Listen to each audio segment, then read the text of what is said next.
The very first one you see here at the top is called a work plan. And a work plan is just simply a step-by-step set of instructions, explanations, actions that someone would take to complete the process. The work plan is at the top of the process tools here because it's the one that you want to use the most. It's the one that you always want to start with. This becomes the training for the process. It becomes the details of the process. You can have multiple work plans and multiple of other tools as well. And if you have more than one work plan, it's generally because there's more than one workflow or more than one thing that happens within the process. So this, again, is part of the art of kind of defining your processes. You want to think 4 key functions. You want to think which function, getting, doing, guiding, running, what of the 4? What is the name of the sub-function, client service, which is the broad category? What is the process title, customer complaints? And then what goes in that process? What are the sub-workflows or the sub-areas within that process? There's a quick example I like to show regarding this just because it makes sense because it's a logical process that's clear to most people. You have accounts payable. So it's in the finance sub-function. That's the broad category. And we've called the process accounts payable. And then within it, we have all of these work plans which show all the different things that happen related to accounts payable. So you can't really have one work plan that would be, you can, but you wouldn't want to have one big work plan called accounts payable and list out all the tasks for how you do invoices and check deposits and bank deposits and special invoices and check payments, and it would just be too much. It would be too much for someone to kind of understand and learn.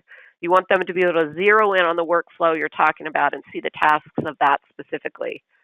So how we do that is we build in separate work plans like these for all the different workflows that go within it. Another way to view the work plans in this context is they're like the sub-processes. So this is the process, and these are the sub-processes. All right, so I'm going to go back to that accounts customer complaint process. The next tool down is called checklist, and the checklist tool is for quality control. It's when you want some verification that the steps have been followed. So that's the checklist tool. If the process doesn't need that, if it doesn't need any quality control, verification, you don't want someone checking something, they don't need to check it off as they do it, then you just don't use this tool. And that rings true for all of the rest of the process tools. You definitely want to have a work plan, but if you don't need a checklist or a script or a file or a form or any of these, then you just don't use those tools. You leave them blank. But if the process does need those, then obviously you build them. Next tool down is called a script. This is what a script looks like. We're going to cover this in more detail next week, but I just want you to see what it is. This is a template for documenting a conversation, anything that happens verbally. This tool is called uploaded files. This is the next tool down. You want to use this when you have a document in a certain software format, like Word, Excel, PowerPoint, or a PDF document, and you want to preserve it in that format.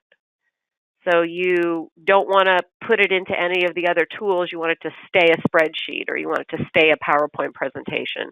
So using this tool, you can upload the whole file to TouchStone, and then it lives here in TouchStone. And when you access it, if I hit View File here, it would open this software that this was uploaded in. So it would open Word and show it to me in Word, or open Excel and show it to me in Excel.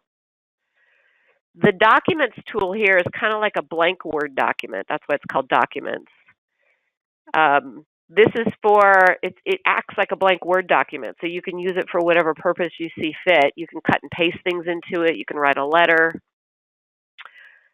The next tool down is called a custom form. And remember, we're going to go through all of these in way more detail. I'm just kind of giving you an overview of what they all are right now. So the custom form tool is the newest of our tools, and it allows you to create web forms, really. It kind of works like Google Forms. So you can create fields here and titles where people can fill in information. So that's what this one is. You can also do multiple choice questions, checklist boxes, drop down. These two are for filling in information, a big field in a paragraph or a short answer field. This is the paragraph field. If I pulled this, it would expand out. So use the custom form tool when you need some information gathered about the process. And all of this can be done electronically in TouchStone through the dashboard. People can fill these forms out. Where we are now is where we're creating the form. Where it's used is over here on the dashboard screen. Next tool down is called a policy note. And this gives you a policy template to document important policies about the process. Again, if there aren't any policies, then you just don't use this tool. Then we have a video upload tool, mainly for training purposes, where you can upload training videos. And then there's an audio tool as well, where it's just a flat MP3 file. So these are all the tools available to document with. If you get overwhelmed by all the tools, I would suggest that you just focus on the work plans. So think about building a work plan first. Consider, is there just one work plan in this process, or are there multiple work plans? Are there multiple things that happen in different workflows, or is there just one thing from beginning to end, a set of tasks? Then go and start documenting your work plan. As you document the work plan, it might become obvious to you that, oh, I really need a form, or this is a really important policy, I'm going to put it in the policy tool. Or in the end, you might decide, I really could use a checklist for this. So the need for these other templates will come to you as you start to go through and document the work plan. Don't force the use of the other tools. If it doesn't make sense, then don't use that tool. Sometimes I think people overcomplicate things by trying to use all the tools when it's not necessary for them to actually use them.